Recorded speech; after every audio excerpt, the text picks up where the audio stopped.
शन्नो मित्रः शं वरुणः शन्नो भवत्वर्यमा शन्न इन्द्रो बृहस्पतिः शन्नो विष्णुरुक्रमः नमो ब्रह्मणे नमस्ते वायो त्वमेव प्रत्यक्षं ब्रह्मासि त्वमेव प्रत्यक्षं ब्रह्म वदिष्यामि ऋतं वदिष्यामि सत्यं वदिष्यामि तन्मामवतु तद्वक्तारमवतु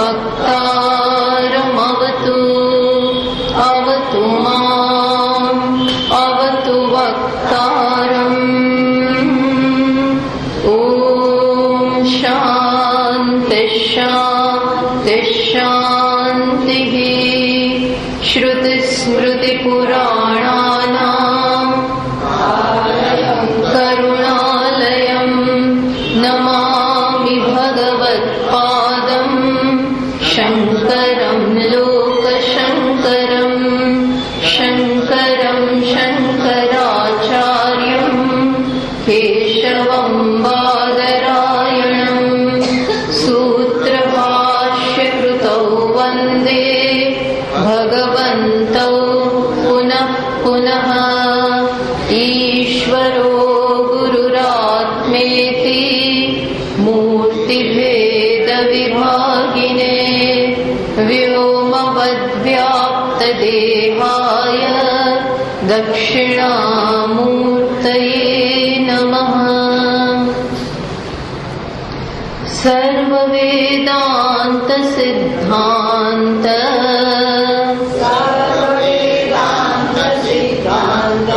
गोचरं तमगोचरं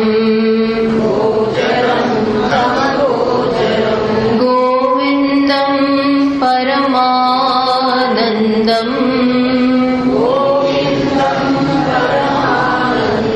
सद्गुरुं प्रणतोऽस्म्यहम्।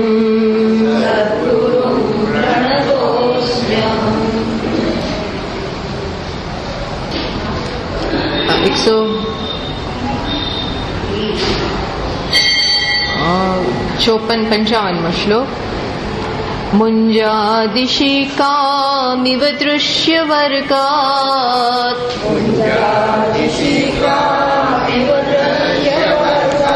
प्रत्यञ्चमात्मानमसङ्गमक्रियम्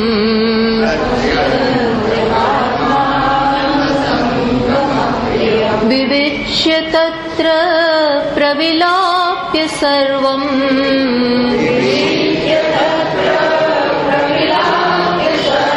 तदात्मना तिष्ठति यः स मुक्तः।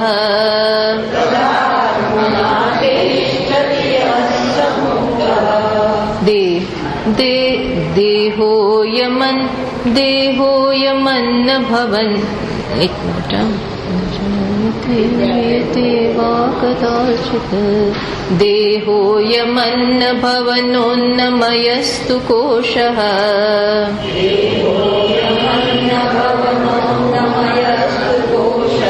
यन्नेन जीवति विनश्यति तद्विहीनः।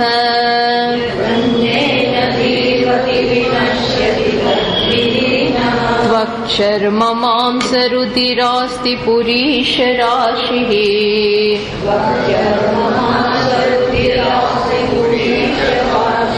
नायं स्वयं भवितुमर्हति नित्यशुद्धः।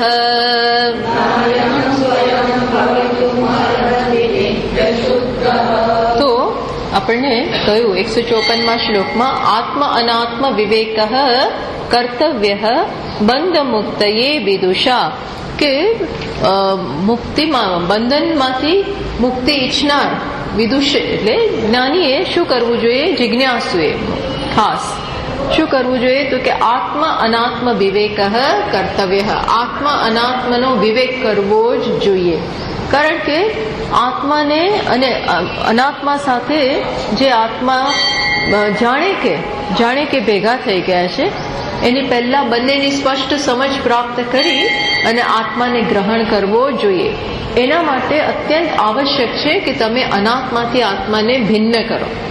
અનાત્માની પહેલા કોને અનાત્મા કહેવાય એ સ્પષ્ટ સમજ, આત્મા કોને કહેવાય એ સ્પષ્ટ સમજ, અને સતત પછી તમે મન બુદ્ધિમાં આ બંનેને દૂર કરતા જાઓ. એ કરવું જ જોઈએ, ક્ષણે ક્ષણે, પ્રત્યેક ક્ષણે.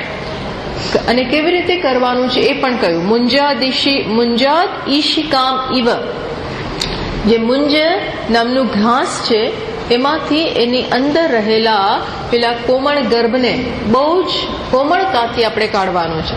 એવી રીતે કાઢવાનું જેથી કરી અને એ ગર્ભને કોઈ નુકસાન ના પહોંચે એ પ્રમાણે એને કાઢવાનું છે. ઉતાવળ નથી કરવાની, બહુ કોમળતાથી, એ કોમળતા અને એકાગ્રતાથી, માત્ર કોમળતા અને પછી ચારે બાજુ જોતા હોય તો નહીં, એકાગ્રતાથી આ બંને હોય એ પ્રમાણે પેલા ઘાસને બહાર કાઢવાનું છે. એ જ પ્રકારે દૃશ્ય વર્ગમાંથી આત્માને દૂર કરવાનો છે. દૃશ્ય વર્ગ એટલે બહારના દૃશ્ય વર્ગ તો ઠીક છે, પણ અહીં પણ દૃશ્ય છે, જેને આપણે અહમ કહીએ છીએ. ત્યાં પણ બધું મોટા ભાગનું ઈદમ છે. જેને આપણે અહમ કહીએ છીએ, જેને આપણે દ્રષ્ટા કહીએ છીએ, ત્યાં પણ દૃશ્ય રહેલું છે. દ્રષ્ટા કહીએ છીએ ત્યાંય દૃશ્ય રહેલું છે. હું કહું છું એમાં પણ અત્યારે દૃશ્ય વર્ગ, ઈદમનો વર્ગ આમાં આવી ગયો છે. એટલે એને એટલા માટે કહ્યું. એ જ પ્રકાર દૃશ્ય વર્ગાત પ્રત્યંચમ આત્માનમ અસંગમ અક્રિયમ વિવિચ્ય. આત્મા જે અસંગ છે, અક્રિય છે, આવો જે આત્મા છે, એટલે આત્મા કેવો છે એ કહી દીધું. જે અંદર રહેલો છે, જે અસંગ છે, જે અક્રિય છે, એને દૃશ્ય વર્ગ જે ક્રિયાવાળો છે, જે અસંગ નથી, જે સ્થૂળ છે, જે બહાર છે, એને તમે વિવિચ્ય, એને તમે શોધી કાઢો. અને એને શોધી કાઢો એટલે એને છૂટો કરો અને પછી આત્મામાં જ બધું મેળવી દો. તત્ર પ્રવિલાપ્ય સર્વમ, પ્રવિલાપ્ય સર્વમ એટલે બીજા બધું દૂર થઈ જાય. તદાત્મના તિષ્ઠતિ યસ મુક્ત, અને પછી આત્મા રૂપે જે સ્થિત થઈ જાય છે એ જ મુક્તિ, એ જ મુક્ત છે. બાકી જે આત્માને આ પ્રકારે છૂટો નથી કરી શકતો, અનાત્માથી મુક્ત નથી કરી શકતો, અનાત્માથી એ જુદો છે એ પ્રમાણે સમજી નથી શકતો, એ મુક્ત નથી. કારણ કે એ તો અનાત્માને જ આત્મા કહે છે, એને ક્યારેય પણ મુક્તિનો અહેસાસ નહીં થાય. જે અનાત્માને આત્મા કહેતો હોય, અનાત્માને આત્મા માનતા હોય, એ ક્યારેય મુક્ત જ નથી. કારણ કે અનાત્મા તો સતત બંધન જન્માવે જ છે. અનાત્મા બંધન નથી જન્માવતું, પણ અનાત્માને આત્મા કહેવું એ બંધન જન્માવે છે. અનાત્મા બંધન ન જન્મે, તો જે છે એ છે ભાઈ, એનાથી આપણને શું બંધન? આ વસ્તુ જે છે એ છે, દરેક વસ્તુ જે હોય એ હોય.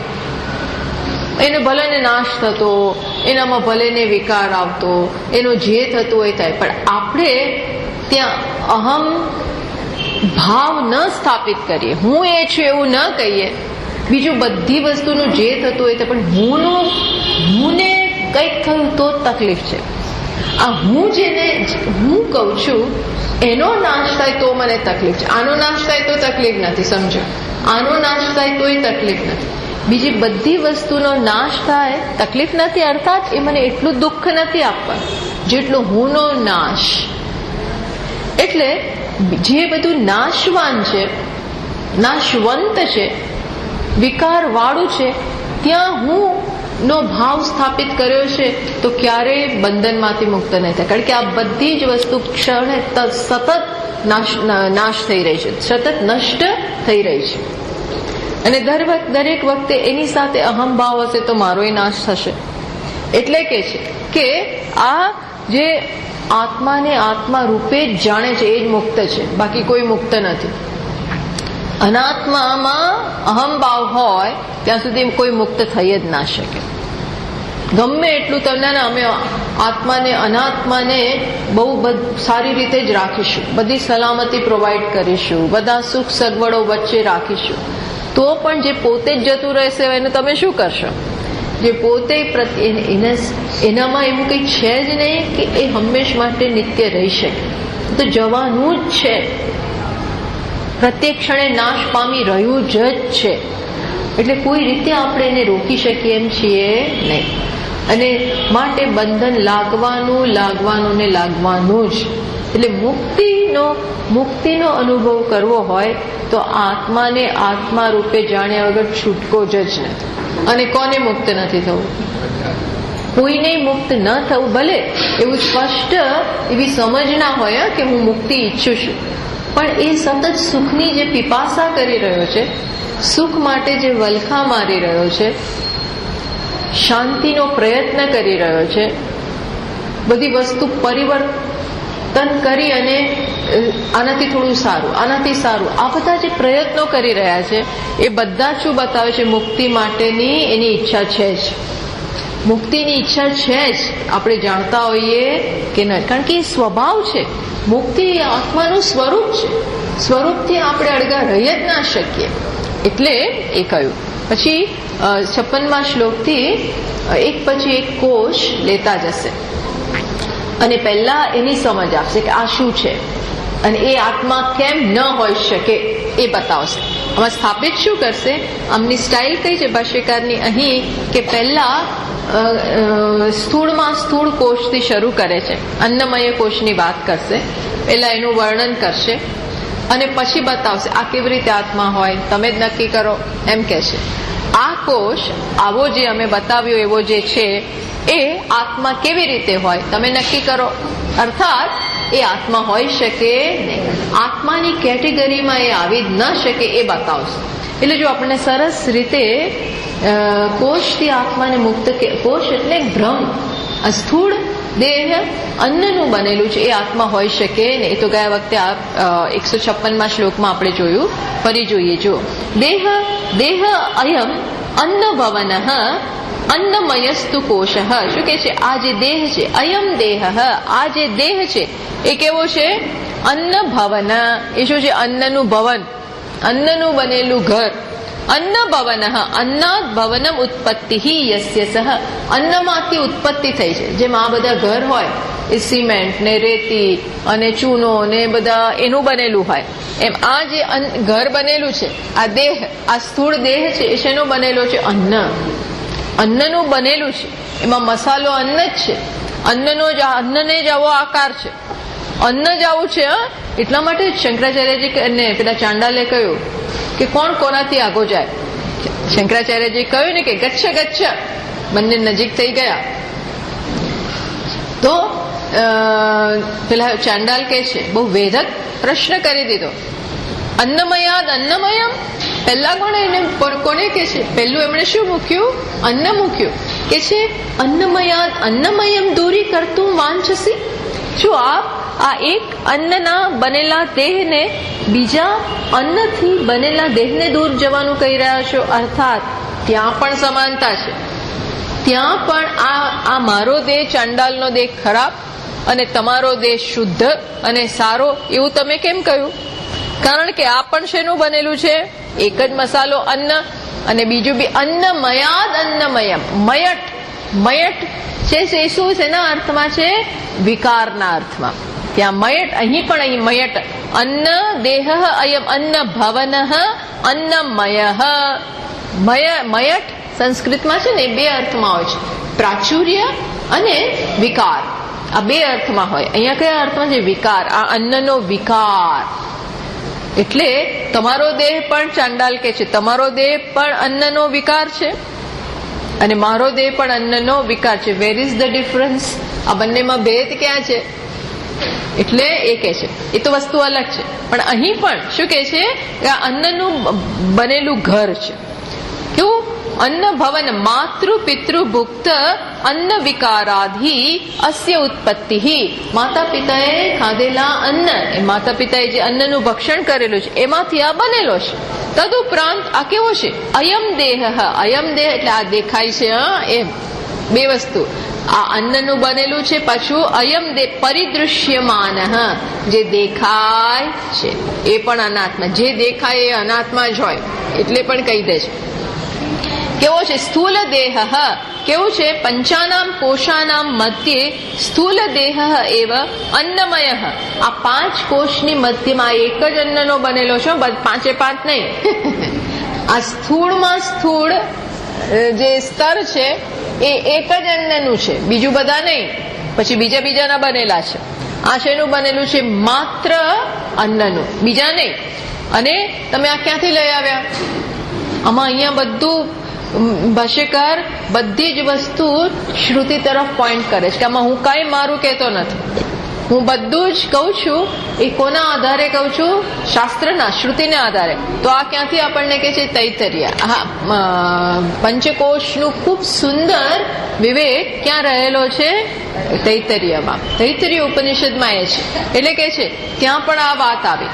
અન્નાદ્વૈ પ્રજા પ્રજાયંતે. બ્રહ્માનંદ વલ્લીમાં જે આપણે આ વખતે શિબિરનો વિષય છે શિબિરનો વિષય છે બ્રહ્માનંદ વલ્લી, એમાં આ બધી ચર્ચાઓ આવે છે. 5 કોષ. અન્નાદ્વૈ પ્રજા પ્રજાયંતે. શું કે છે? અન્નાદ્વૈ પ્રજા પ્રજાયંતે. આ બધી પ્રજા જન્મી છે શેમાંથી? અન્નમાંથી જ. અન્નમાંથી જ જન્મી છે. યા કાશ્ચ પૃથ્વી ગુમશ્રિતા. આ પૃથ્વીમાં જે કોઈ પ્રાણીઓ છે, આપણે એકલા નહીં, બધા જ પ્રાણીઓ શેના બને? એટલે એ દ્રષ્ટિએ પણ બીજાના શરીરથી આપણો દેહ અલગ નથી. એનો દેહ પણ અન્નનો જ બનેલો છે. એટલે કે છે પૃથ્વીલોકમાં આશ્રય લઈને રહેનારા જે કોઈ પણ પ્રાણીઓ છે તે બધા અન્નથી જ ઉત્પન્ન થાય છે. એટલે એવું ના માનવું મનુષ્ય દેહ જ અન્નનો છે, સિંહનો દેહ અન્નનો. કારણ કે એ ધારો કે બકરીને ખાતો, હવે બકરી એ શેની બનેલી છે?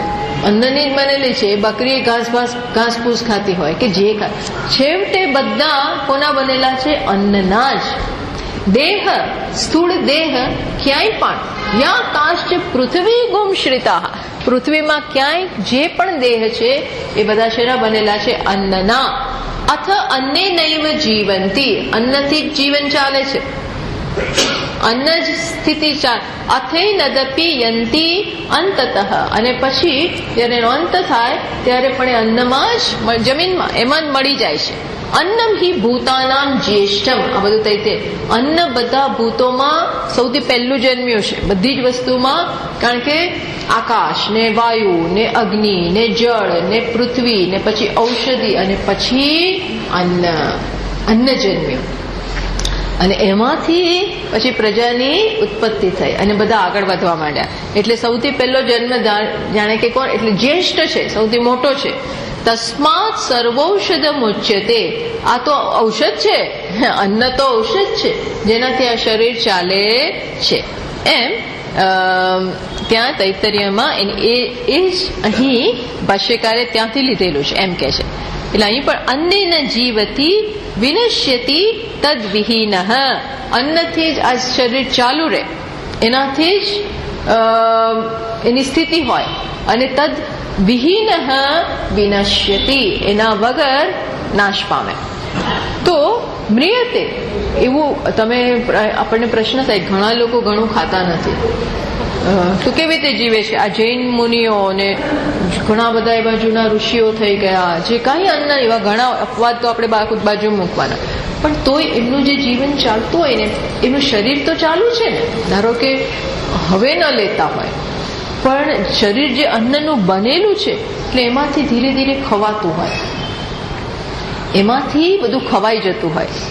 ભલે એને ધારો કે પછીથી છોડ્યું, પણ ત્યાં સુધીનું જે અન્નનું, મા બાપનું પેલામાંથી બનેલું શરીર તો અન્નનું જ છે ને. અને નાનપણમાં ખાધું પીધું હોય એ બધાથી એનું શરીર ચાલતું હોય.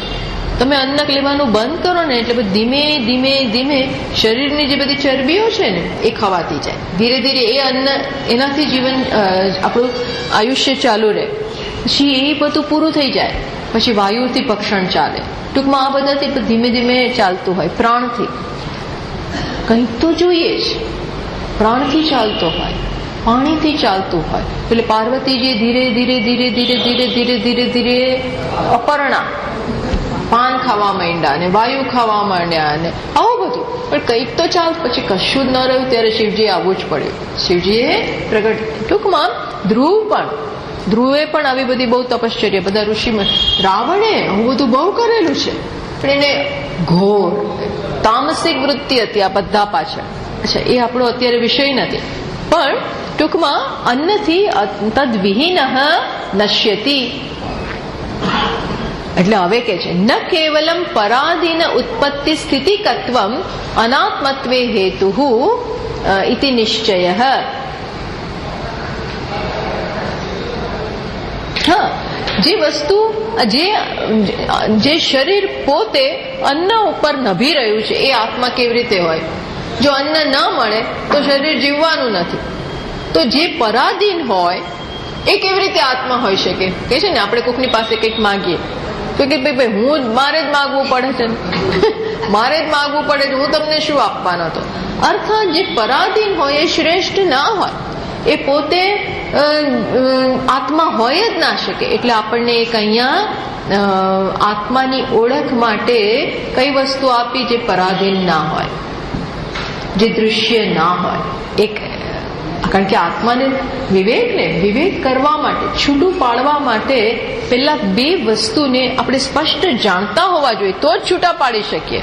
ચાંદી ને સોના ભેગા થઈ ગયા, ચાંદીની સિક્કા અને સોનાના સિક્કા બંને ભેગા થઈ ગયા છે, તો બાળકને આપણે કેવું પડે, જો બેટા સફેદ છે ને એ ચાંદી કહેવાય અને પીળું છે ને એને સોનું કહેવાય, હવે તું છૂટા પાડ. પણ એને પહેલા કહીએ જ નહીં, જા છૂટા પાડ. તો પેલા તું કોને ચાંદી કહેવાય મમ્મી, સોનું કોને કહેવાય, તમે મને બતાવો પછી હું છૂટા પાડું. એમ અહીં પણ બંને પેલા ભણાવવા પડે, સ્પષ્ટ ઓળખ આપવી પડે. એટલે આના આત્માની શું ઓળખ ધીમે ધીમે આપતા જાય છે?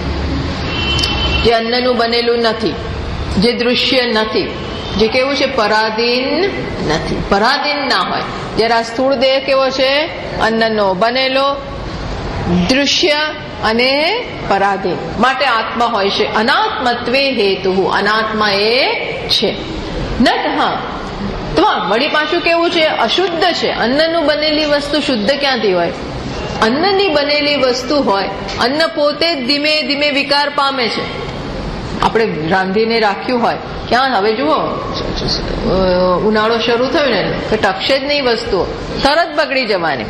ટૂંકમાં એ તરત એમાં વિકાર ધીમે ધીમે ધીમે વિકાર આવે જ. અશુદ્ધિ, જ્યાં વિકાર છે ત્યાં અશુદ્ધિ છે જ. એટલે કે છે ત્વક ચર્મ માંસ રુધિર અસ્થિ પુરીશ રાશિ. હા તો પછી શેનો ઢગલો છે? આ શરીર શેનો ઢગલો છે? તો કે છે ત્વક, ચામડી, ચર્મ એટલે અંદરની ચામડી, માંસ, રુધિર એટલે બ્લડ, અસ્થિ એટલે બધા બોન્સ, અને પુરુષ એટલે મળ, એનો આ ઢગલો છે. ન અયમ સ્વયં ભવિતુમ અર્હતિ નિત્ય શુદ્ધ. માટે આત્મા હોય શકે નહીં. આત્મા કેવો હોય? શુદ્ધ. અને કેવો હોય? નિત્ય. હા તો બધું અશુદ્ધ છે. જો આપણે માત્ર એક થોડી આપણી એક વસ્તુ અને હું કહીને આપણે આંખો બંધ કરીને હું કહી જ દઈએ છીએ અને એ બહુ પ્રિય લાગે છે. પણ વિચારી અહીંયા તો શું કોઈ પણ લાગણી વગર, આસક્તિ વગર સ્પષ્ટપણે આપણને બધું બતાવે છે કે તું જેને હું કહે છે શું? અંદર જરા ખોલીને જો, અંદર છે શું? અંદર આવી અશુદ્ધ વસ્તુઓને જે બહાર પડી હોય તો આપણે જઈએ નહીં, તો દૂરથી જ આમ રસ્તો બે ફેરવીને જતા રહીએ. કેમ? એની સામે જોવું નથી ગમતું. એ જ અહીંયા છે, માત્ર પેકિંગ સારું કરી દીધું છે. આપણે બધી ગિફ્ટો આપે ને તેને અંદરની ગિફ્ટ કરતા રેપર વધારે સારું. ઘણી વાર અંદરની ગિફ્ટ કરતા રેપર એવું સખત હોય, પછી એમાં પેલું બો લગાવે ને રિબનો મારે, આહા શું હોય.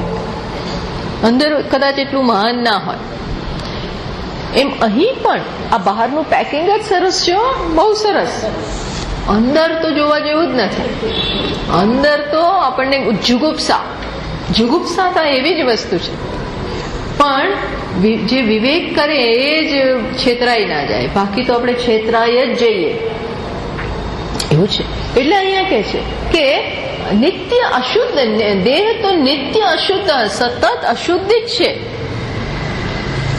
અજો નિત્ય, જ્યારે આત્મા કેવો છે? અજહ નિત્ય શુદ્ધમ અપાપ વિદ્ધમ. ઈશાવાસ્ય કે છે નિત્ય શુદ્ધ છે, અપાપ વિદ્ધમ ટૂંકમાં શુદ્ધ છે એ આત્મા હોય છે. કે દેહ અશુદ્ધ છે, આત્મા શુદ્ધ છે, માટે પણ દેહ જે અશુદ્ધ છે એ આત્મા હોઈ શકે નહીં. હવે આવું ટેબલ બનાવી શકાય. અનાત્મા એટલે શું? અશુદ્ધ, સ્થૂળ, બહાર, દૃશ્ય. અને આત્મા કેવો? અંદર, સૂક્ષ્મ, નિત્ય, શુદ્ધ. પછી આપણે વિચાર હું હોય છે જ્યારે જ્યારે અહીં અહંભાવ થાય ત્યારે આપણે કહી શકીએ આ કોમા શેનામાં મારો અહંભાવ આવી ગયો છે, આ કોન્સ્ટન્ટ કામ કરવાનું. એ વસ્તુ માટે કે છે દેહ ન આત્મા અનિત્યત્વાત અશુદ્ધત્વાત કેશાદિવત. એ લખે છે ટીકાકાર, દેહ આત્મા ન હોય શકે. કેમ? કારણ કે એ અશુદ્ધ છે, અનિત્ય છે. કોની જેમ? કેશની જેમ. વાળ પણ અહીંયા હોય ત્યાં સુધી, પછી નીચે પડે એટલે આપણે આવું કરવા માંડીએ. ભૂલથી જમવામાં આવી જાય તો કકડાટ થઈ જાય, ઘરમાં ઝઘડા થઈ જાય. આ શું કરો છો તમે? ધ્યાન નથી રાખતા, આમ છે તેમ છે, ફલાણું છે ઢીકણું છે. તો ભાઈ અહીંયા હતું ત્યાં સુધી શું તકલીફ હતી? ત્યાં સુધી તો કઈ નહોતું. પણ એવું જ છે. અર્થાત આ આત્મા હોઈ શકે નહીં. એ હવે હજી પણ આગળ આનું વિવેક કરે છે. આ થોડાક શ્લોકો અન્નમય માટે છે, પછી પ્રાણમય શરૂ થાય. એટલે આ આપણા માટે સારી એક્સરસાઇઝ છે. સતત આપણે વિવેક કરી શકીએ. અનિત્યત્વ ઉપપાદયતી સ્પષ્ટમ પૂર્વમ. શું કહે છે? વળી પાછું કેમ એ અનિત્ય છે એ વધારે તર્કથી બતાવે છે. આવું કંઈક બતાવે, આપણે એમાં માની જ લીધું છે તો કે ના જુઓ, વિચારો, બધું માની જ લીધેલું છે, વિચારતા નથી. એટલે અહીંયા માની નહીં લેવાનું, જુઓ, કશું માની નહીં લેવાનું. કોઈ પણ વસ્તુ ટેકન ફોર ગ્રાન્ટેડ નહીં, સતત એને જુઓ બરોબર. એટલે હવે કે છે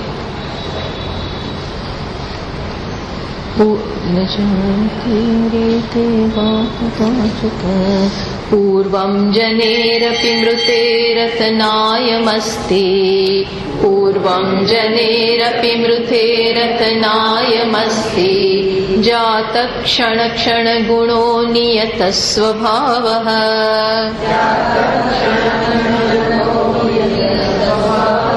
નૈકો જડશ્ચ ઘટવત પરિદૃશ્યમાનઃ.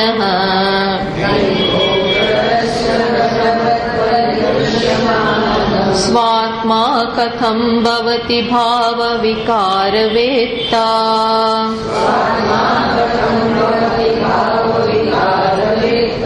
શું કે છે? સ્વાત્મા કથમ ભવતિ ભાવ વિકાર વેત્તા. આવું શરીર કેવી રીતે આત્મા હોઈ શકે? છેલ્લી લાઈને એમ કે છે કથમ ભવતી, આ કેવી રીતે આત્મા હોઈ શકે? આત્મા કેવો છે? ભાવ વિકાર વેત્તા. આત્મા કેવો છે? વેત્તા. વેત્તા એટલે સાક્ષી. જે પણ કંઈ થઈ રહ્યું છે એનો સાક્ષી છે. સાક્ષી શેનો સાક્ષી છે? તો અહીંયા કહે છે શું શું અહીંયા થઈ રહ્યું છે, શું શું આ શરીરમાં થઈ રહ્યું છે જે આત્મા જોઈ રહ્યો છે. જે જોઈ રહ્યો છે અને જે જોતો હોય એ જે જોવાઈ રહ્યું હોય એનાથી અલગ હોય. એટલે અહીં જ એક જોનાર છે અને બીજું જોવાની વસ્તુ છે. અહીં દ્રષ્ટા પણ છે, દૃશ્ય છે. અહીં જ સાક્ષી છે, સાક્ષ્ય છે. બે વસ્તુ છે. એ બેને આપણે ભેગા કરીને કોઈ પણ વિચાર વગર જીવન ચાલે છે. દ્રષ્ટા દૃશ્ય ભેગા કરી દીધા છે. ચિત્ત જળ ગ્રંથિ, ચિત્ત અને જળને ભેગા કરી દીધા છે. ક્ષેત્ર ક્ષેત્રજ્ઞને ભેગા કરી દીધા છે. એટલે કે છે જો શું શું અહીંયા થઈ રહ્યું છે, જે પેલો જોવે છે તો કે છે આ બધા આપણે જોઈએ છીએ.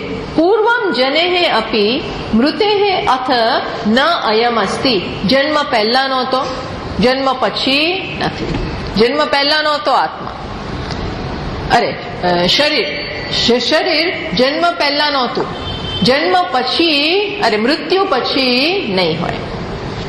એનો જન્મ થયો, આ બાળકનો જન્મ ક્યારે થયો? 9:15 વાગે, સવારના 9:15 થયો. એ પહેલા શરીર નહોતું, માના ગર્ભમાં હતું પણ બહાર તો નહોતું જ. માના ગર્ભમાં અમુક સમય આવ્યો, ત્યાં સુધી તો એ નહોતું જ.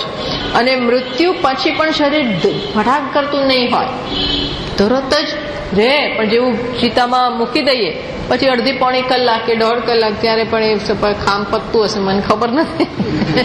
એ પછી હોતું જ નથી, એકદમ જ અલોપ, એકદમ જ જતું રહે.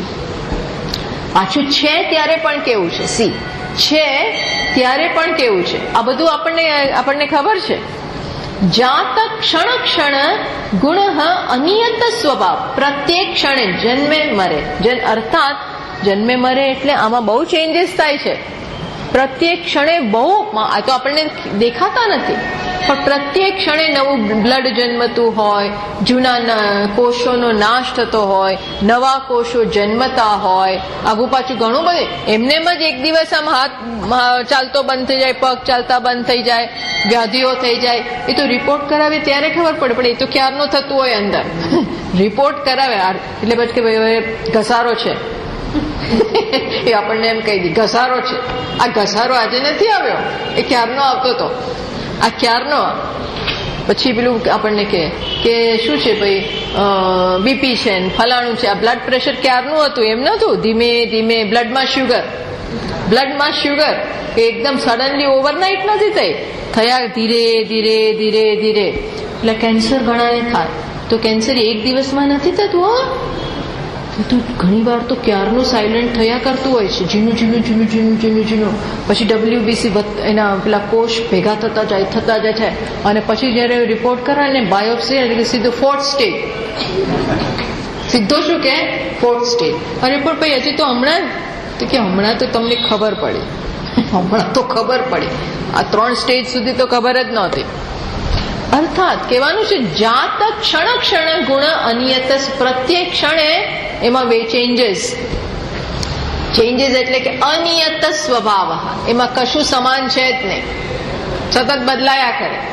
ન એક ક્યારે એક સરખો નથી, એક સરખો છે જ નહીં. અને આમાં તો ઘણું બધું છે. તો આમાંનું કયું આત્મા? આમાં એક અંગ, બીજું અંગ, ત્રીજું અંગ, કેટલું માંસ, રુધિર, આમાં આત્મા કયો? એક ને આમ કહી શકાય એક આંગળી આત્મા? તો કે ના.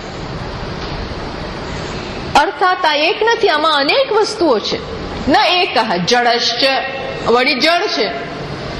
જેવું મૃત્યુ માણસનું થાય છે, સૂક્ષ્મ શરીર વિદાય લે છે કે તરત જળની જેમ પડી જાય. જળ જ, બોલો, હલે નહીં, ચાલે નહીં. એક જ આ જોવાની જરૂર છે. કોઈનું મૃત્યુ થાય ને તો ભલે આમ રડા રોડ આપણે થઈ જાય, પણ કોઈ ત્રાહિતનું હોય ને ત્યારે બરોબર ધ્યાન આપવું. આપણું હોય ત્યારે આપણું મગજ કામ નથી કરતું આ બધું જોવામાં, પણ કોઈ ત્રાહિતનું હોય તો જોવું. આ બહુ સ્પષ્ટ વૈરાગ્ય લાવનારી વસ્તુ છે. તરત જ તમે જોઈ શકો કે એકદમ જળ. તો ભાઈ અત્યાર સુધી જે ચેતનની જેમ ડાન્સ કરતું હતું, દેખાવ કરતું હતું, તો એ ચેતન એનું પોતાનું નહોતું. તરત જ માણસનો હાથ આમ પડી જાય. આપણે બોલ્યા પીવું છે પાણી, તરત માથું પડી જાય, હાથ પડી જાય. આમ બેઠા હોય પણ જે જીવતા ના હોય ધારો કે, તો શું થાય? તમે હલાવવા જાઓ ને જળ થઈ ગયું. જળમાં એની પોતાની કોઈ શક્તિ જ નથી. સી અન્ડરસ્ટેન્ડ, જળ, આત્મા જળ નથી, તો જળશ છે. ઘટવત પરિદૃશ્યમાન, ઘડાની જેમ સતત દેખાય છે. જેમ ઘડો જળ છે માટે દેખાય છે, એમ આત્મા અનાથ, આ શરીર પણ, આ સ્થૂળ દેહ જે અન્નનો બનેલો છે, એ કેવો છે? ઘડાના જેવો જ છે. એને ઘડો જ કહી દીધો. ઘટવત પરિદૃશ્ય, ઘડાના જેવો છે. પરિદૃશ્યમાન એટલે કે છે છેલ્લે લાઈન, સ્વાત્મા કથમ ભવતી, આ કેવી રીતે આત્મા હોઈ શકે? ભાવ વિકાર વેદતા, આમાં બધા જે ચેન્જીસ આવે છે એ મને ખબર છે. આપણે જોઈએ છીએ ને આમાં ચેન્જીસ આવે છે. આપણે જોતા હોઈએ અને શરીર વૃદ્ધ થઈ જાય, શરીર યુવાન બને, શરીરમાં ચેન્જીસ આવે. આ બધું ભાવ વિકાર વેદતા, આમાં જે વિકારો આવ્યા એ બધા આપણને ખબર છે અથવા ખબર પડતી હોય છે ધીરે ધીરે. એ ક્યારેય આત્મા હોઈ શકે નહીં. એ પોઈન્ટ કરે છે. એટલે આપણે ટેબલમાં આપણે એક વસ્તુ ઉમેરી શકીએ, શું? જે સાક્ષી એ ક્યારે પણ સાક્ષ્ય હોઈ શકે નહીં. બધા વિકારોનો જાણનાર વિકારી પોતે ના હોય. અન્ડરસ્ટેન્ડ? વિકારોનો જાણનાર પોતે સ્વયં વિકારી હોઈ શકે નહીં. એટલે અહીંયા સરસ ટીકાકાર લખે છે, જનેહે ઉત્પત્તેહે પૂર્વમ મરણસ્ય અથ અનંતરમ અપિ ઉભયમત્ર સંબધ્યતે. શું કે છે? જન્મ પહેલા આ શરીર નહોતું, મૃત્યુ પછી નહોતું. તો અહીંયા ટીકાકાર માંડુક્ય ઉપનિષદ લઈ આવે છે, માંડુક્ય કારિકા. ત્યાં ગૌડપાદાચાર્યજી, આ તો બધા વિદ્વાન ને મહાત્માઓ, એ તો શું કે છે? આદાવંતે ચ યન નાસ્તિ. અમને આમાં કોઈ લાગણી નથી હોતી. એ તો લાગણી નહીં એટલે એવું નહીં, ખોટા તણાઈ ના જાય. લાગણી ઘણી વાર આપણને આંધળા કરી મૂકે છે. એવી લાગણી ના હોવી જોઈએ કે આપણે આંધળા થઈ જઈએ. જેમ ધૃતરાષ્ટ્ર આંધળો હતો ને, અંદર બહારથી અંધ અને અંદરથી અંધ. અંદરથી અંધ કેમ હતો? લાગણી, ખોટી લાગણી. લાગણી કઈ ખરાબ વસ્તુ નથી. બહુ સુંદર ઇન્સ્ટ્રુમેન્ટ ભગવાને આપ્યું છે બીજાને સમજવાનું. સંવેદનશીલતા ખરાબ નથી, પણ એને કારણે આપણે ઘણીવાર નહીં, મોટા ભાગે સત્ય જેવું છે એવું જોઈ નથી શકતા અને આપણા આગ્રહ પ્રમાણે જોવા ઈચ્છીએ. આ લાગણી વેડા કહેવાય. લાગણી વેડા એટલે ધૃતરાષ્ટ્રને આવું હતું, ભાઈ તારા પુત્રોમાં કોઈ પ્રકારની લાયકાત નથી રાજા બનવાની, તો પણ બને જ બને, અને હું મારી ઈચ્છાઓ એમના દ્વારા પૂરી કરું. એટલે આટલા બધા ખરાબ કૃત્યો દુર્યોધન અને બધા પુત્રોએ કર્યા, પણ એની મૂક સંમતિ જ હતી. પછી કે ના, હું તો કઉ છું પણ મારું માનતું નથી. હા, પાછું એમ કયા કરે, શું કે હું તો કઉ છું પણ મારું પુત્રો મારું માનતા નથી. પણ તમે ક્યારે વ્યવસ્થિત કીધું જ નહીં અને ક્યારે વિરોધ કર્યો જ નહીં કે હું જતો રહીશ. કંઈક કર્યું હતું પણ ટૂંકમાં અંદરથી પણ અંધતા આ સ્પષ્ટ આપણને જોવા ના દે. કારિકાકાર ગૌડપાદાચાર્યજી શું કે છે? જે પહેલા ના હોય, જે પછી ના હોય, એ વચ્ચે પણ દેખાય તો નથી જ. દેખાય તો પણ એને સમજવું કે એ નથી જ. અહીંયા શું કહ્યું? આ સ્થૂળ દેહ પહેલા નહોતું, મૃત્યુ પછી પણ નહીં હોય. એટલે શું કે છે? વચ્ચે દેખાય છે ને તો પણ તમારે શું સમજવાનું કે નથી જ. આદો અંતે છે યન નાસ્તિ. આદિમાં જે નથી, છેલ્લે નથી, એ વચ્ચે છે. વર્તમાને પિતત તથા. વર્તમાન એટલે અત્યારે જે દેખાય છે ત્યારે પણ સમજવું કે નથી, એ માત્ર એક દેખાવ જ છે, એમ કે છે. જે મિથ્યા છે એ ટૂંકમાં મિથ્યા છે. જે પણ વસ્તુ બીજા વગર ના હોઈ શકે એ મિથ્યા. એ મિથ્યા. આ ઘડો પહેલા નહોતો અને જરાક જોરથી કંઈક કરું તો પછી પણ નહીં હોય. તો અત્યારે જયારે છે ને, આમ દેખાય છે ને, ત્યારે પણ ખરેખર એ ઘડો નથી. એ શું છે? માટી જ છે, અને કોઈ લાઈફ નથી. એમ અહીં પણ કે છે કે ઇતિ માંડુક્ય કારિકયા અનિર્વચનીય દૃષ્ટ નષ્ટ સ્વરૂપતયા. આને શું કહેવાય? અનિર્વચનીય. તો કેમ દેખાય છે? એ કહી નહીં શકાય. અનિર્વચનીય. અનિર્વચનીય એટલે એનું વ્યાખ્યા થઈ શકે એમ છે, બસ દેખાય છે. પણ એને સાચું માનવાની ભૂલ ના કરતા. બસ આટલું જ કહેવા માંગીએ છીએ. શું કહેવા માંગીએ છીએ? એ દેખાશે પણ એને સત્યતા આપતા નહીં. આ કેસમાં શું? એમાં અહંભાવ સ્થાપિત કરશો નહીં. આ કેસમાં એવું કે આ દેખાય છે, એનો ઉપયોગ કરો. ઉપયોગી બહુ છે, ઉપયોગી છે, સુંદર આપણું સાધન છે, પણ એ હું નથી. That's all. આ હું નથી, બસ આટલું હંમેશા યાદ રાખવાનું. આ બહુ ઉપયોગી, બહુ કામનું. શરીર માધ્યમ ખલું ધર્મ સાધનમ. ધર્મનું આ સાધન છે, પણ આ હું નથી. That's all. આ લોકો ગાડીઓ વાપરતા હોય છે, એવી સરસ એનો ઉપયોગ કરે અને પછી 2-3 વર્ષ થાય ને એટલે વેચી નાખે. કેમ? પછી એના ભાવ નહીં આવે એટલે અત્યારે જ કાઢી નાખો. એટલે આને કાઢવાનું એવું નથી. 2-3 વર્ષ થાય એટલે લોકો ગાડીઓ કાઢી નાખે. તો પછી આનું શું રીસેલ વેલ્યુ ફલાણું ને ઢીકડું બધું જાત જાતના વિચાર કરે. એ થિયરી મને નથી સમજ પડતી, પણ આવું બધું કરતા હોય છે. 3-4 વર્ષે કાઢી નાખે, પછી નવી લે, પછી એ કાઢી નાખે. એવી સરસ સરસ BMW હોય, સરસ સરસ કાર, આપણે એમ તો મેં કાંઈ બગડ્યું નથી, પણ કે તો હવે કાઢી જ નાખે, 10-10, 15-15 લાખની ગાડીઓ કાઢી નાખે. એટલે કાઢે ને ત્યારે એને એટલા જ પાછા મળે એટલે કાઢે, 5-6 વર્ષ પછી કાઢે ને તો એટલા ન મળે, ઓછા મળે. ટૂંકમાં આ શું છે, કોઈ લાગણી આપણે ત્યાં નથી રાખતા, કોઈ લાગણી નહીં. એમ આ પણ કેવું છે, એટલે કે છે કેવું છે, જાત ક્ષણ ક્ષણ ગુણ. એટલે શું, એટલે કે છે કે સતત પ્રતિક્ષણ ઉપચય અપચય રૂપ ધર્મવાન, સતત વધે ને ઘટે, ક્ષણે ક્ષણે આ વધે ને ઘટે. 2-3 દિવસ ડાયટિંગ કરીએ તો તરત ઉતરી જાય, અને પાછું આપણે મોડમાં આવી જઈએ તો વધી જાય. ક્ષણે ક્ષણે આમાં બધું આવું થાય છે. હવે આવો આત્મા હોય તો શું થાય, આત્મા વધે ઘટે, હમણાં સારો ખરાબ, હમણાં સુખી, હમણાં દુઃખી, હમણાં જાડો, હમણાં પાતળો. એટલે યજ્ઞવલ્ક્યજી કહ્યું, અસ્થૂલમ અણુ અહ્રસ્વમ અદીર્ઘમ. અને તું જાડોય ના માનીશ, પતલોય ના માનીશ, લાંબોય ના માનીશ, ટૂંકોય ના માનીશ, આ કશું આત્મા જ નથી ભાઈ, આ બધું શરીરમાં છે.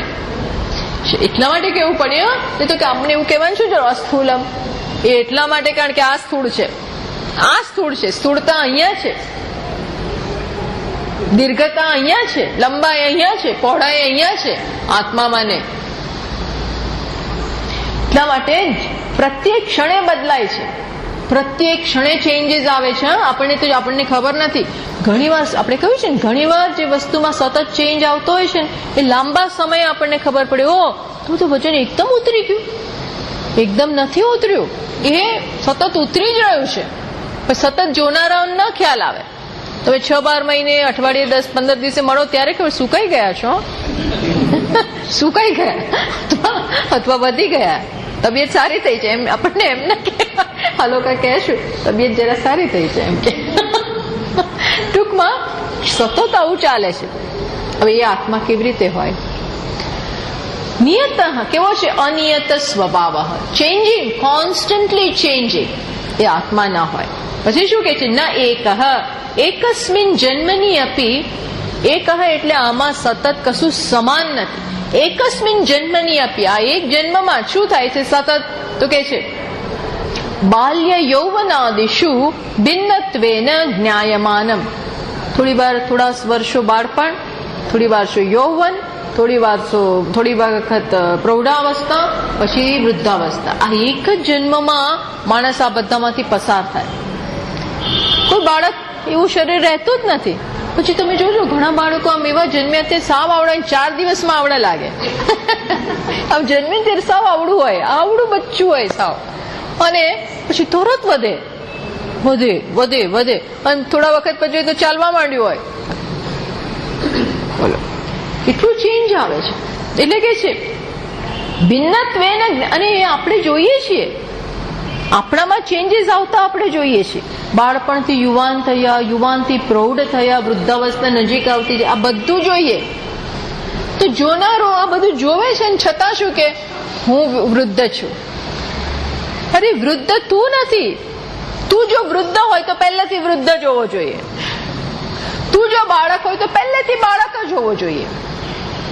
બટ નો, આપણે જોઈએ છીએ કે બાળકથી યુવાની આવી, યુવાનીનું મૃત્યુ થયું, અને પહેલા એનો જન્મ થયો અને યુવાનીનું મૃત્યુ થાય, પછી પ્રૌઢ જન્મે અને પ્રૌઢનું મૃત્યુ થાય, અને પછી વૃદ્ધાવસ્થા જન્મે અને વૃદ્ધાવસ્થાનું મૃત્યુ થાય. એટલે રમણ મહર્ષિએ કહ્યું, રમણ મહર્ષિને આમાંથી જ્ઞાન થઈ ગયું. બોલે આ જ ઘટનામાંથી એમને જ્ઞાન થઈ ગયું. આટલી જ ઘટના કે અને ઘટના નહીં, એમને એવી કલ્પના, એમને એવું થયું, એ ભગવાનની કોઈક એવી કૃપા, એ ઘટના એમના માટે ગુરુ બની ગઈ. બાકી કોઈ બીજા ગુરુની એમને જરૂર જ નહોતી. બસ અચાનક જ એમણે એવું વિચાર્યું કે મારું મૃત્યુ થઈ ગયું, મને લઈ જાય છે. ચિતા ઉપર મૂકી દીધો, ભસ્મ કરી દીધો. ભાવ વિકાર વેદતા, અને હું કેવો છું આ બધાનો જોનારો. ધીસ ઇઝ વોટ હી સો. એમણે આવું જોયું, અર્થાત એણે આવા પ્રત્યેક તબક્કાને અનુભવ્યો કે હું સૂતો છું, મને લઈ ગયા, મૂક્યો, ભસ્મીભૂત કરી દીધો, તો હું છું, તો પણ હું, અર્થાત જો દેહ ગયો ભસ્મીભૂત થઈ ગયો, પણ તોય હું છું. તમે કહેશો કે એવું તો કેવી રીતે થાય? પણ એને પોતે આવું અનુભવ્યું, આવી એને કલ્પના કરીને એવું થયું જ. બસ પછી ત્યારથી એમને, ત્યાર પહેલા એ બહુ ગભરાતા હતા. ત્યાર પહેલા એમને મૃત્યુનો બહુ ડર હતો. આવું નાના બાળક 16 વર્ષના છોકરા, એટલે 16 વર્ષનો યુવાન હતો. હવે એને મૃત્યુનો શું ડર હોય? જે મોટી ઉંમર થાય ને મૃત્યુનો ડર આવે તો કંઈક સમજી શકાય, પણ 16 વર્ષના બાળકને કે યુવાનને મૃત્યુનો શું ડર હોય?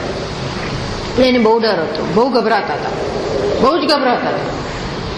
પછી એક દિવસ આવું થયું, રૂમમાં બેઠા હતા અને એકદમ જ એમને થયું કે મારું શરીર આમ કઠણ થઈ ગયું, એકદમ હેવી થઈ ગયું અને આમ લાકડા જેવું બની ગયું. અને પછી એમને આવું બધું અનુભવ થયો કે પછી હવે ગયો હું, પછી મને લઈ આ બધું થયું અને પછી જ્ઞાન થઈ ગયું કે હું શરીરથી ભિન્ન છું. કારણ કે મને આ નથી થતું. આ કોને થાય છે? શરીરને થયું, શરીરનું મૃત્યુ થયું, મને નથી થયું, હું એનાથી અલગ છું. અર્થાત ભગવાને અથવા એના પોતાના જૂના સંસ્કાર, જેને પ્રત્યભિજ્ઞા આપણે કહીએ છીએ, પ્રત્યભિજ્ઞા જેને આપણે કહીએ છીએ, એની જાગી. જૂના જન્મોમાં એનું આ જ્ઞાન હશે, એકદમ જાગ્યું અને એમને સ્પષ્ટ ખ્યાલ આવી ગયો કે હું સાક્ષી છું અને આ દેહને આ બધું થયું, મને નથી થતું, બસ હું આ બધાથી અલગ છું. બસ ત્યારથી એમનો આત્મજ્ઞાન થઈ ગયું. પછી એમણે બહુ ધ્યાન કર્યું અને આ સ્પષ્ટ કર્યું, દ્રઢ કર્યું, પણ એને આનાથી નોલેજ થઈ ગયું. એટલે આને બી આપણે બહુ વિચાર કરો. હું આ નથી, માત્ર બોલવાનું નહીં, હા, વી હેવ ટુ આને દ્રઢતાથી આનો સ્વીકાર કરવાનો.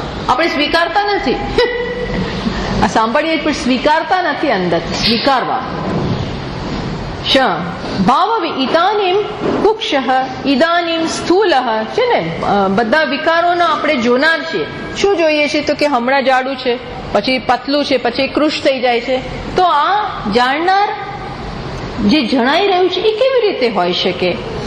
માટે આત્મા આ હોઈ શકે નહીં. આત્મા હંમેશા જાણનારા હોય, દૃશ્યથી ભિન્ન હોય. પછી આગળ એ જ વિવેક આગળ ચાલુ રાખે છે. પાણીપાદાદિમાન દેહ નાત્મા વ્યંગેપી જીવનાત તત્તચ્શક્તેરનાશાચ્ચ ન નિયમ યોનિયામકઃ. બીજી એ સ્પષ્ટ કરે છે, પાણીપાદાદિમાન દેહ ન આત્મા. આ શરીર કેવો છે? કોના વાળો છે? તો કે હાથ પગ વાળો છે. એ આત્મા હોઈ શકે નહીં. કેમ? કારણ કે વ્યંગેપી જીવનાત, આમાંથી એકાદું ન હોય તો પણ જીવીએ છીએ આપણે. એકાદું અંગ ન હોય, પહેલા હોય, ઘણીવાર શું ઘણાને જન્મથી ના હોય તો પણ જીવતા હોય, અને બીજાઓને વચ્ચેથી ક્યારેક અંગ તૂટી જાય, કોઈક કારણસર એક્સિડન્ટ થાય કે કંઈ પણ, એ અંગ જતું રહે, પણ માણસ જીવતો હોય. તો ધારો કે એ આત્મા હોય તો આત્માનો એક પાર્ટ જતો રહ્યો, પછી આત્મા કેવી રીતે જીવી શકે? માટે પણ આત્મા ન આત્મા તત્શક્તિ અનાશાચ. તદુપરાંત આપણે જોઈએ છીએ કે ઘણીવાર એકાદા બે અંગ જતા રહે ને તો પણ એ અંગની શક્તિ ચાલુ હોય છે. એટલે આર્ટિફિશિયલ લિમ્બ ઘણીવાર મૂકે તો પછી આપણું કામ ચાલતું હોય છે.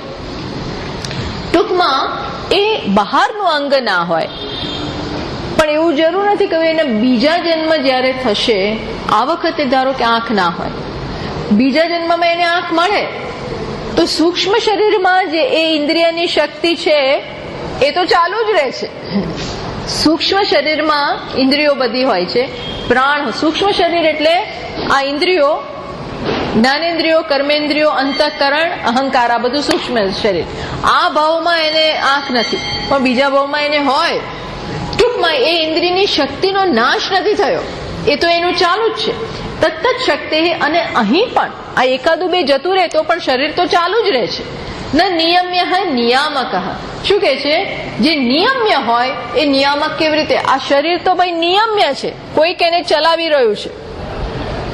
જેને જે પોતે કોઈકના કારણે ચાલી રહ્યું હોય એ નિયામક, આત્મા નિયામક. એ કેવી રીતે હોઈ શકે? આત્મા નિયમ્ય હોઈ શકે નહીં. જે હેડ હોય એને જ આપણે ઓર્ડર ના આપી શકીએ.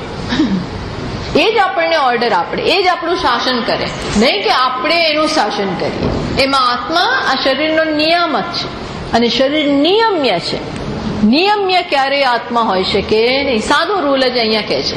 એટલે કે છે આ કેવું છે? આ શરીર પાણી પાદાદિમાન, માત્ર હાથ પગ નહીં, બધું. પછી આપણે સાઇડ્સ હોય, પેટ હોય, આ બધી જ વસ્તુ, આખા શરીર, આ બધા અંગોનો સમુદાય છે. કેવો છે? દેહ વ્યંગેપી પાણી પાદાદિ રહિતેપી જીવનાથ. એકાદું બે ન હોય પછી બી શરીર ચાલે છે. એટલા માટે જ ત્યાં ચર્ચા ચાલી ને ઉપનિષદમાં ચર્ચા, ઇન્દ્રિયો બધાએ કહ્યું કે અમારે કારણે જ બધું ચાલે છે. તો પ્રાણ નક્કી બ્રહ્માજી અથવા ક્યાંક બધા ભેગા થયા કે જેના વગર ક્લેશ થયો કે અમે જ આત્મા. દરેકે દરેક અંગ એવું હક સ્થાપિત કરી રહ્યા છે, ક્લેમ કરે છે કે અમે જ આત્મા છીએ. પછી નિર્ણય કરવામાં આવ્યો કે જેના વગર આ શરીર ન ચાલે એ જ આત્મા. એટલે સૌથી પહેલા ચક્ષુરેન્દ્રિય જતા રહ્યા. તો જોયું 6 મહિને પાછા આવ્યા. 6 મહિને એ ઇન્દ્રિય પાછી આવી તો એ શરીર ચાલતું હતું. આંખો વગરે તકલીફ તો બહુ પડી, પણ શરીર ચાલ્યું. પછી કર્ણેન્દ્રિય ગઈ તો એ કાન સાંભળ્યા વગર તકલીફ તો બહુ પડે, બહુ બધું કન્ફ્યુઝન થયું, પણ શરીર ચાલ્યું હતું. એટલે આવીને નક્કી થઈ ગયું કે એ તો નથી. એમ એક પછી એક બધા ગયા પણ શરીર ચાલ્યું. પછી પ્રાણ જવાનું શરૂ કર્યું. તો જેવા પ્રાણ ઉભા થવા ગયા કે બીજા બધા પોતાના સ્થાનથી નીકળવા માંડ્યા. એટલે પેલા કે તમે રોકાઓ, તમે જશો નહીં ને તો અમે ક્યાંય ના નહીં રહીએ. એટલે નક્કી થયું કે પ્રાણ જ શ્રેષ્ઠ છે. ત્યાં આત્મા કોણ છે એનો નિર્ણય નહોતો. શેના માટેનો નિર્ણય હતો? કોણ શ્રેષ્ઠ, શ્રેષ્ઠત્વ સ્થાપિત કરે. એટલે પ્રાણનું ટૂંકમાં ત્યાં શ્રેષ્ઠત્વ સ્થાપિત થયું. અર્થાત અહીં તો આ ઇન્દ્રિયો તો આત્મા નથી જ, એ વસ્તુ સ્થાપિત થઈ. પછી શું કે છે? ન નિયમ્ય આત્મા નિયામક સર્વેશામ દેહેન્દ્રિયાદીનામ. આત્મા નિયામક છે. આ બીજા બધા નિયમ્ય છે. નિયમ્ય છે, અવયવ વાળા છે. જ્યારે આત્મા કેવો છે? નિરવયવ છે. હંમેશા તતઃ સાવયવત્વાત નિયમ્યત્વાચ નિરવય નિયામક. ટૂંકમાં આ આત્મા હોઈ શકે નહીં. પછી આગળ કહે છે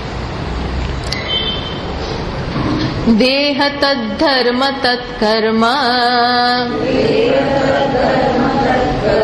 તદવસ્થાદિ સાક્ષિણઃ સત એવ સ્વતઃ સિદ્ધમ તદ્વૈલક્ષણ્યમાત્મનઃ. એ જ વસ્તુ સમ. દેહ તદ્ધર્મ તત્કર્મ તદ અવસ્થાદિ સાક્ષિણ. આ આત્મા શેનો સાક્ષી છે? આત્મા અહીં જેને તમે કહ્યું કે નિયામક છે. કઈ વસ્તુ કહી? યાદ રહી? કઈ વસ્તુ કહી? કે બધા વિકારોનો વેદતા, સાક્ષી. પછી બીજું શું બતાવ્યું? શુદ્ધ. ત્રીજું કઈ વસ્તુ બતાવી? કે નિયામક, નિયમ્ય નથી. આવો જે આત્મા છે એ શું જાણે છે? તો કે દેહના તદ ધર્મ, તદ દેહના ધર્મ, દેહના કર્મ અને દેહની અવસ્થા. દેહનો ધર્મ, દેહનું કર્મ. દેહનો ધર્મ એટલે કયું? તો કે સ્પર્શ, રૂપ, રસ, ગંધ. આ બધા દેહના ધર્મ છે. અહીં રૂપ છે, અહીં રસ છે, ગંધ છે. આ બધા એના ધર્મ. એના કર્મ કયા? દેહના કયા કર્મો કયા? તો કે હિત અહિત પ્રાપ્તિ પરિહાર્થ ક્રિયા. શું કે છે? મને જે ગમતું એ હું લેવા જાઉં, ન ગમતું એનાથી દૂર રહું. ટૂંકમાં આ બધી દેહની ક્રિયાઓ. બાળક છે, ગમનાદય, આવવું જવું, આ બધી કોની ક્રિયાઓ છે? તો કે દેહની. આ એના કર્મો છે. અવસ્થા એટલે શું? તો કે દેહની અવસ્થા. હા, દેહની અવસ્થા એટલે શું? તો કે ઉપવેશન સ્થાન શયનાદે, બેસવું, ચાલવું, ઉઠવું, સૂવું, આ બધી કોની અવસ્થાઓ છે? દેહની અવસ્થાઓ બદલાય. હમણાં બેઠો, હમણાં ચાલે, સૂઈ જાય, આ દેહની અવસ્થાઓ છે. આદિપદેન સ્થૌલ્ય કાર્શ્યાદિ વિકારઃ, ટૂંકમાં જાડાપણું, પાતલાપણું, આ બધી જ વસ્તુ દેહના કર્મ, દેહના ધર્મ અને દેહની અવસ્થા, એ બધાનો આત્મા કેવો છે?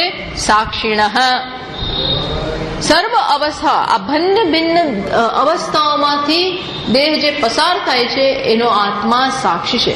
ભગવાને અર્જુનનું ધ્યાન આના તરફ દોર્યું કે હે અર્જુન, તું આ રડે છે, પણ આ આત્મા, તું ભીષ્મ પિતામહ અને દ્રોણ ને બધા માટે તું રડે છે, પણ એ આત્મા છે જ નહીં. શું કહ્યું પેલો ત્રીજો શ્લોક? નત્વેવાહમ જાતુ નાસમ નત્વમ નેમે જનાતિપાહ ન ચૈવ ન ભવિષ્યામઃ સર્વે વયમતઃ પરમ. પછી ત્રીજો શ્લોક કયો? કુમાર અને આ બધામાંથી અવસ્થાઓમાંથી દેહ પસાર થાય છે. ત્રીજો શ્લોક, ચલો કઈ નહીં, ટૂંકમાં આ દેહ જ ને કુમાર અવસ્થા ને બાળપણ ને યૌવન ને આ બધું આત્માને નથી. આત્મા બધાનો સાક્ષી છે. એ જ વસ્તુ સત એવ સ્વતઃ સિદ્ધમ તદ વૈલક્ષણ્યમ આત્મનઃ આત્મા દેહાદિ વિલક્ષણ તદ સાક્ષિત્વાદ. એક જ વસ્તુ, અહીં સરળ વસ્તુ એ જ કહે છે. આજે બધું આપણે જાણીએ છીએ કે આત્મા બધાનો સાક્ષી છે. એના સાક્ષી હંમેશા સાક્ષીના ધર્મોથી અસંગ હોય. એટલે જ અષ્ટાવક્રજીએ કહ્યું ને કે જેવા પેલી જનક રાજાની સભામાં ગયા અને એ તો બિચારાના 8 અંગ વાંકા છે અને બધા ત્યાં વિવાદ કરો ને, પણ કોણ શ્રેષ્ઠ છે એ વિવાદ ચાલી રહ્યો છે. તો એમાં એ ભાગ લેવા માટે ગયા. એ જેવા ગયા કે બધા હસવા માંડ્યા, બધાએ હસવાનું શરૂ કરી દીધું. પછી જનક રાજાએ કહ્યું, તમે પણ વિવાદ માટે આવો, વાત કરવા માટે આવો. તો કોને સાથે વાત કરો? અહીં કોઈ પંડિત તો છે ને, આ તો બધા કેવા છે? આ તો બધા ચમારો જ છે, દેહને જ આત્મા માને છે, એવા બધા ચમારો છે, એમની સાથે મારે વિવાદ નથી ગયો. અહીં તો કોઈ પંડિત જ છે. પંડિત કોને કહેવાય? એનામાં પંડા હોય. પંડા એટલે શું? જ્ઞાન. કઈ પ્રકારનું જ્ઞાન? કે આત્મા આ બધાથી અલગ છે, એ જ્ઞાન હોય, એ જ ખરો પંડિત છે. આમાં તો કોઈ, મને તો પંડિત દેખાતું જ નથી. અહીં તો બધા દેહને જ આત્મા માને છે અને એટલા માટે જ મારી સામે હશે. ટૂંકમાં જે જ્ઞાની છે એ આ વસ્તુ જાણે છે. એવમ દેહસ્ય અનિત્યત્વા, જો આટલી વસ્તુ અહીં સ્થાપિત થઈ, અનિત્ય છે દેહ, દૃશ્ય છે, અનાત્મત્વમ ઉપપાદિતમ, આ દ્વારા દેહનું અનાત્મત્વ પણ સ્થાપિત થયું. ઇદાનીમ અશુદ્ધત્વેન તદ ઉપપાદ. હવે શું સ્થાપિત કરે છે કે કેમ દેહ અશુદ્ધ છે? અશુદ્ધ એ કેમ છે એ વસ્તુ બતાવે છે, જે આપણે આવતા વખતે જોઈશું. પછી 2-3 શ્લોકમાં એ પૂરું કરશે. ઓમ પૂર્ણમદ પૂર્ણમિદં પૂર્ણાત પૂર્ણમુદચ્યતે પૂર્ણસ્ય પૂર્ણમાદાય પૂર્ણમેવાવશિષ્યતે. ઓમ શાંતિ શાંતિ શાંતિ. શંકરં શંકરાચાર્યં કેશવં બાદરાયણં સૂત્રભાષ્યકૃતૌ વંદે ભગવन्तૌ પુનઃ પુનઃ. ગુરુરાત્મેતિ મૂર્તિભેદવિભાગિને વ્યોમવદ્વ્યાપ્તદેહાય દક્ષિણામૂર્તયે નમઃ. ઓમ શાંતિ શાંતિ શાંતિ. હરિ ઓમ. શ્રી ગુરુભ્યો નમઃ. હરિ ઓમ. આમ આ બધા થોડા મંત્રો સરળ છે, છતાં પણ એ વિવેક માટે બહુ જરૂરી છે. એટલે સરખું લાગે એવું લાગે કે બધામાં રિપીટેશન નથી, દરેક શ્લોકમાં કંઈક સેજ જુદી જુદી વસ્તુ કહેતા જાય છે.